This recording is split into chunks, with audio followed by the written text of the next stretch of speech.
Hi, this is Roger. Thanks for dropping by.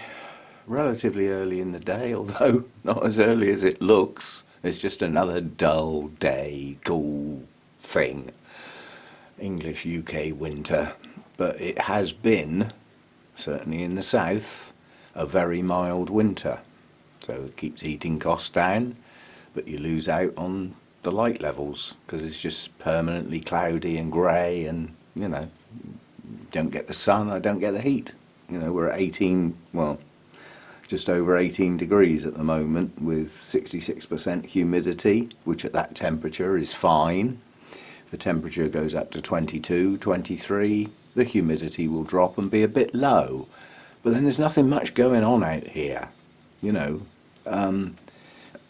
I've got a feeling when I walk into an environment where orchids are growing, it's a feeling where you just say, this is right. Things are going to grow here. You feel, you see the light levels, amounts of shading, you feel the temperature, the humidity, the buoyant atmosphere, the air movement, and you just sort of think this is a growing environment. And for different orchids, that does need to be slightly different. I can't do too much difference in here. It's just one room, so I'm sort of stuck with it, and I do okay. Quite a lot have asked me, how long have I been growing orchids? And the simple answer is as long as I can remember, but not seriously. And it was a question I was asked when I was at Rachel's. I think it was actually on video. How long have you seriously been growing orchids?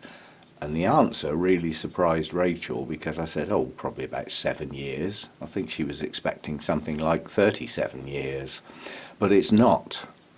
It's not that long relative to some other people I know that have been growing 50, 60 years. Continuously with large glass houses and huge collections. And the level of experience there is incredible. Over all those years and sharing info at the Orchid Societies, all that sort of stuff, that amount of experience is incredible. But I wonder sometimes, because they don't get involved with any form of social media, how does the information get shared? And it can only be word of mouth and the odd visit, perhaps. But a lot of that incredible information is just reserved to that individual. It's not shared. And this is where I think the social media earns its keep. The likes of the YouTube, the Facebooks, and others that I don't get involved with. But it's the sharing for me, not the isolation. I'd still get a lot of enjoyment growing my orchids as they are here, living on my own. I would still get huge amounts of enjoyment, but I get so much more from it by sharing. And as I've always said, we're heading into a new year now. It's 2020.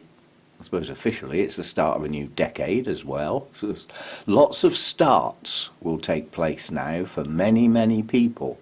Perhaps some people will venture out and start growing some new genera. A bit of experimentation. I wonder if I could grow those orchids, would they be okay? Like I said before, don't go out and buy 20 to see if you can grow them. Buy a few. And then when you can, go and get the other 17, 18, if you've got room. But this time of year for me is a dead time. I'm lucky to have the number of blooms I've got at the moment at this time of year. I'm sure some people are a bit thin on the ground, depending on what you grow. I mean, Cattleyas form two basic sorts. You've got those that tend to bloom in during winter and on in towards spring, and those that are more tending to bloom summertime. Well, if you've got a majority of those, then you probably haven't got any in bloom at the moment. Dendrobiums tend to be late winter, early spring as the norm, with some exceptions, obviously. So as far as dendrobiums are concerned out here, towards the end of this month, January, and on into February, I will be getting buds all over the place. But some of them won't, because they're late spring bloomers. Well, they won't start budding for some time. They're just sitting there staring at me, doing nothing, taking up my time looking after them. But always remember that learning never stops. And this is where I object to some of the books, because although they may have some useful information in places, it's not all. And it's static information. If that book is 30 years old, it will not contain any of the changes that have taken place. You know, the experiments with different media, all that sort of thing won't be in there. Yeah, it's old hat, old stuff. And some of it may still be useful and valid, but it's old. It doesn't keep up to date. And as we all know, you know, we've got, you know, people growing orchids in the water culture or semi-hydro. All those sorts of things are highly unlikely to be in those older books, and yet they work for some people. They don't work for everybody.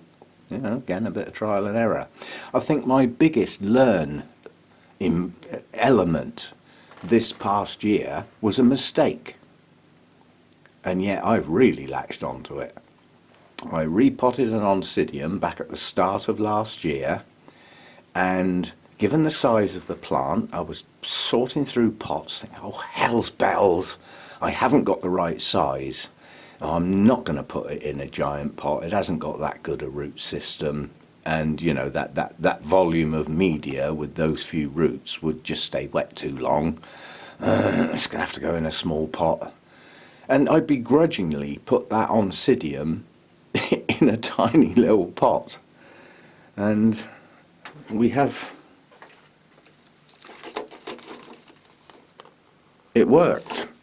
I suddenly found that a few of the Oncidiums were chucking out excessive root systems, in my opinion, for the size of the plant. And I thought, this actually works. That was a mistake, not an experiment.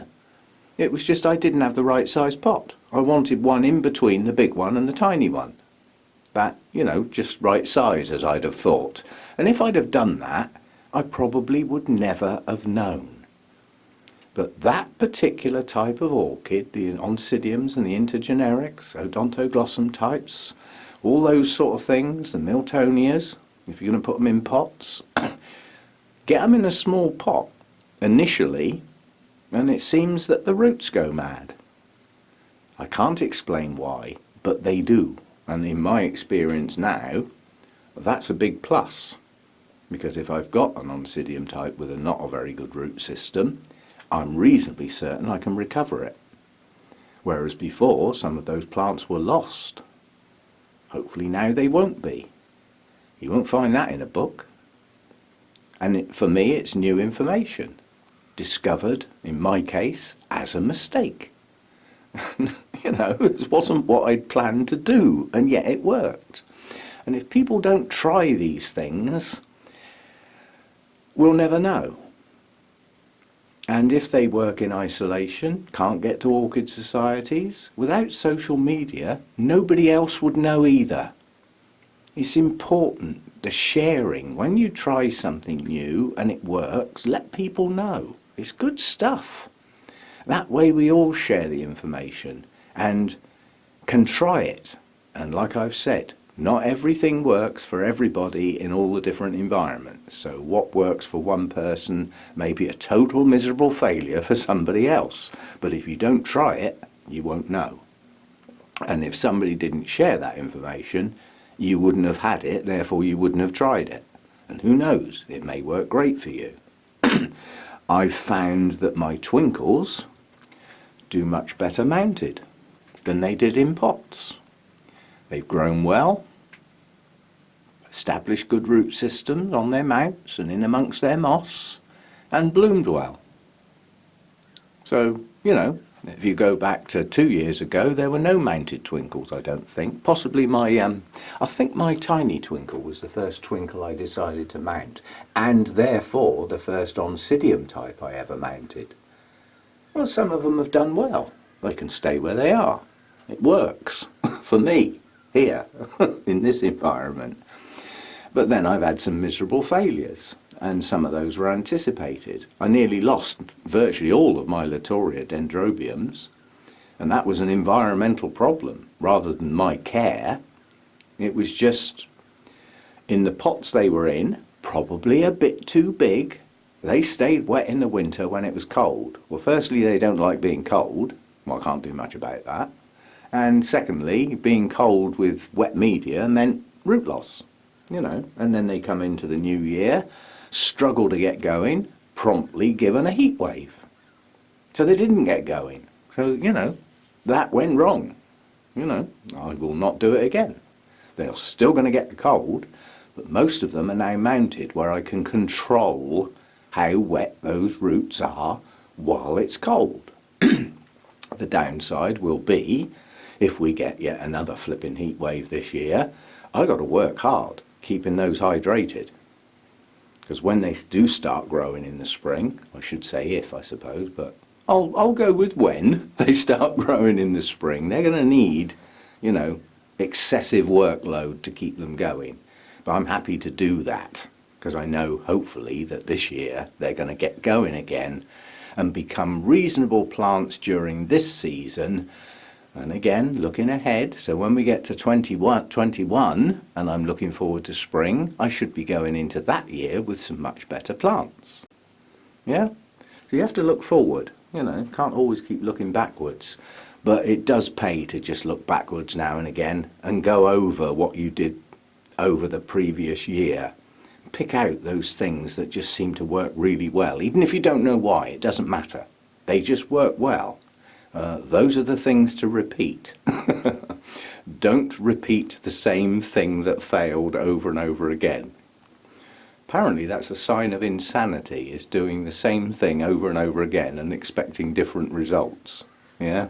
Well, that goes with growing orchids as well. If things aren't working so well, try and change something a little bit. Don't go mad. A bit at a time and see what happens. And if things seem to be improving, then you don't repeat the same mistakes. We all lose plants. I mean, I've chucked a lot away recently and I've still got a large list of plants to go. I'm hoping a lot of those go to orchid societies. But while I was going through my list, I did wonder, you know, I think a couple of years on the trot now, plants have gone to other people. And because I didn't keep the letters that were sent with those orchids, I can't for the life of me remember who's got them. You know, and are they still doing okay? You know, they're just not mine anymore, they're gone. Well, perhaps it might be nice now and again to, you know, oh, that's so-and-so you sent me, bloomed or whatever, you know. Just a little update might be nice now and again. So, yeah, keep it going, that's all I can say, and don't get disheartened. A little story, as I'm not really filming plants today. Yesterday, so New Year's Eve, I went round to my mum's house to take her mail round, because obviously this is my mum's house, her mail comes here. And every now and again I take the bundle round and either chuck it through the letterbox or knock on the door and say hello. So I knocked on the door to say hello and hand the mail over, and they were ready to go out. I said, can't stop long, taxi will be here soon.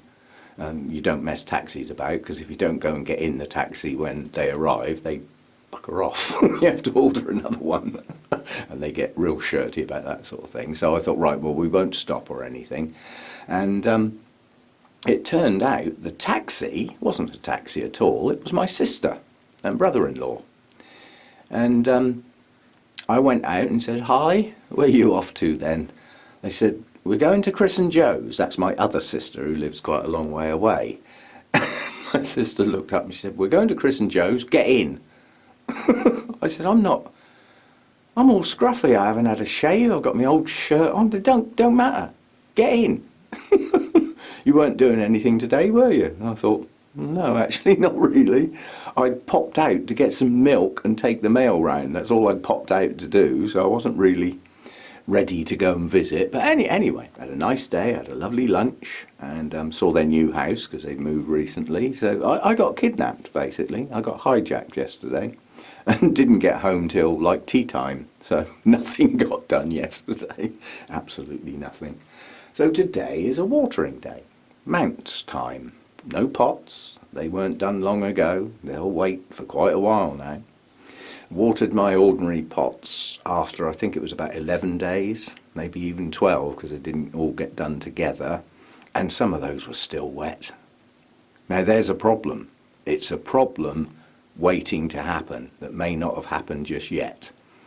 But if those pots are still wet after that amount of time, think what's happened to the pH in the pot. Yeah, not good. It's going to have become, because there's often moss in the pot and it's organic media, staying wet too long without drying in between just drops that pH like a stone. And then you sort of think, well, perhaps I ought to give it a good flush. Well, it's already wet. That's not a good idea either. So what do? In my case, nothing, and just hope they dry out soon. But yeah, some of my pots are staying too wet too long. And some of them, things like the Miltoniopsis, it probably won't do them any harm because they should stay moist. Not soggy, but moist. So they'll probably be okay. But some of my other types I would prefer to get dry in between watering. And it's just taking so long. Without the sun, I just don't get those daytime temperatures. So we're dropping down to sort of, well, it's about 13 in here overnight. And then I'm lucky to get 20 during the day. So I do get a difference between day and night, but 23, 24 during the day with the sun out would stop things going dormant and hopefully get a bit of moisture out of the pot. This will be the next spectacle. The Laelia anceps has separated its buds now. You remember I said I thought I might have knocked this one, but they do tend to head away from the spike before they open. Now this one, the end of the bloom is cracking, so it is going to be open soon. So initially the spikes look like this. So I'm putting my hand up there, otherwise it'd be a silhouette. And the buds are in line with the spike. That's not how they open. They spread. So they push out, except for the terminal bud. That will stay there. It may move a little bit, but so that'll be the next big blooms open. I got some tiny blooms. Let's get this down. Now this is Mediocalcar something, decoratum or something. Oh look, it hasn't got a tag. What a surprise! That was just a freebie thrown in a box that I knew nothing about, and I still don't really, apart from it's a cloud forest dweller.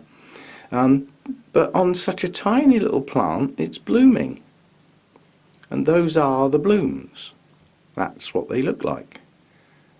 So am I keeping it? No. Those blooms, a gorgeous colour they might be, but they do nothing for me. You need a magnifying glass to see, you know, their delicacy. They are pretty blooms. But that's as far as they open. You know, they're just a few little yellowy bits sticking out the end of an orange globe. And I mean, that is less than ½ centimetre across. They are tiny. But for that to bloom on such a small plant, I was very surprised. Now, I've got an Orchid Society meeting in just over a week. Not this Saturday coming, the Saturday after. And that, if it's still like that, then that will go to somebody else on that day. Yeah? Because some people are really interested in what I call the botanical orchids. You don't buy them for the huge blousy blooms or keep them or look after them. You buy them for their botanical interest.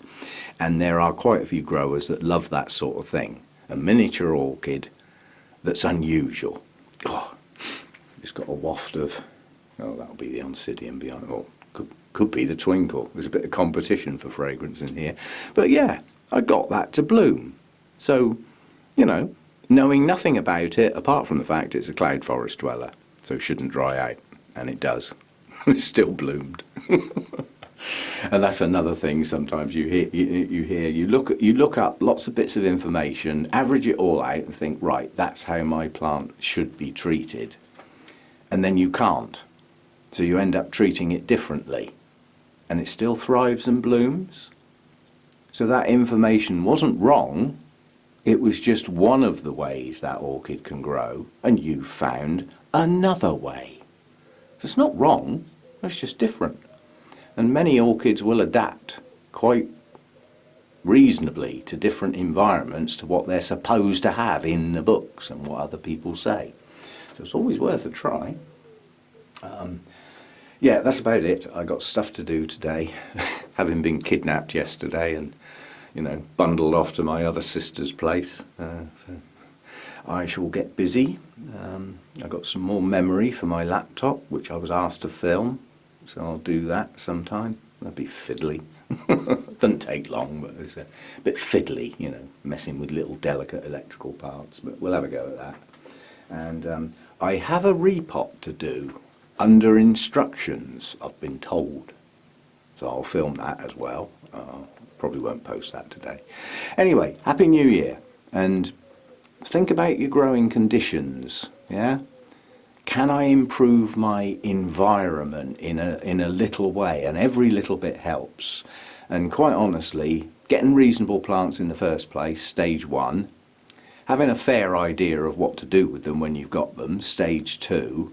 But any improvements you can make in the growing environment for your plants, like perhaps just raising the humidity a little bit, or adjusting light levels, or keeping your eye on temperatures, things like the same temperature day and night in a house. That's not ideal. Most orchids appreciate a drop at night. Doesn't have to be dramatic. Even 3 or 4 degrees is better than none. Yeah? 10 degrees might take them down a bit too cold. So think about what you're doing, and try and get the information as best you can. And I still think I've learnt more off the YouTube channels and things like that than I have ever learnt from all of the people I have contact with at orchid societies and at shows. I've learnt a lot more off of YouTube, a hell of a lot more. So when I'm doing a video and saying what I do, is that my information? Not really. It's a collective of other people's gathered together and, adjusted for my environment to come up with what I do. So I didn't start with that knowledge 10 years ago. I had very little. Now I've got a lot more.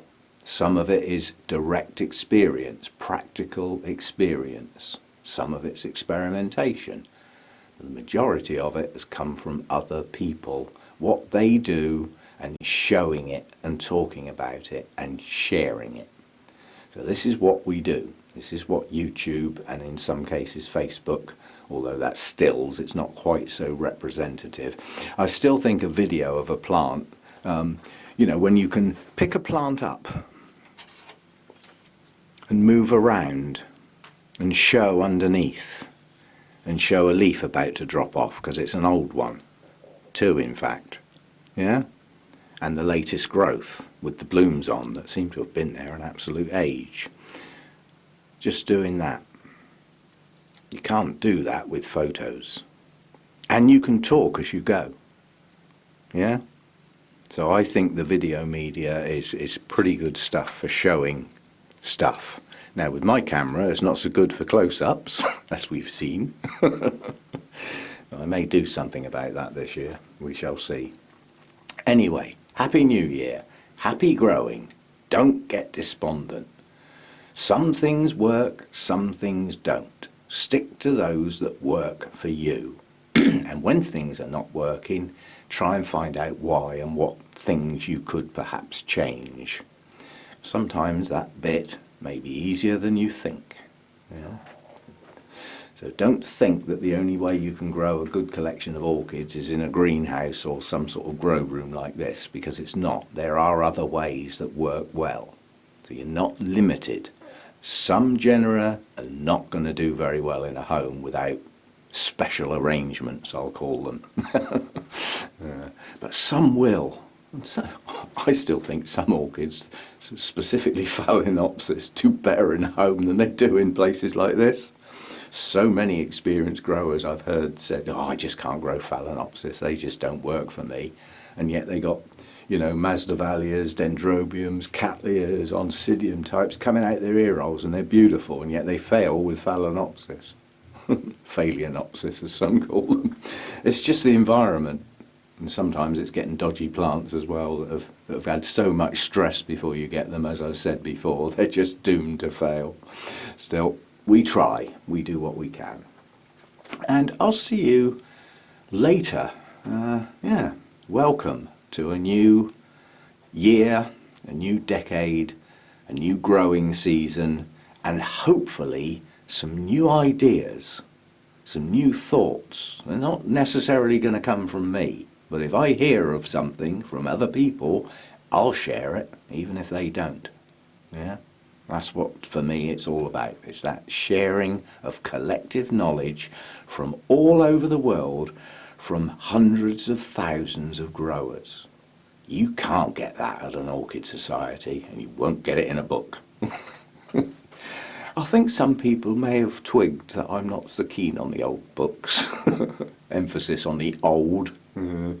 Perhaps some of the newer ones are better, but yeah, I like my social media environment, and I've got more out of that than anything to do with orchids, so that's where I stick to what I know. Yeah, getting set in my ways, aren't I? See you next time. Bye for now.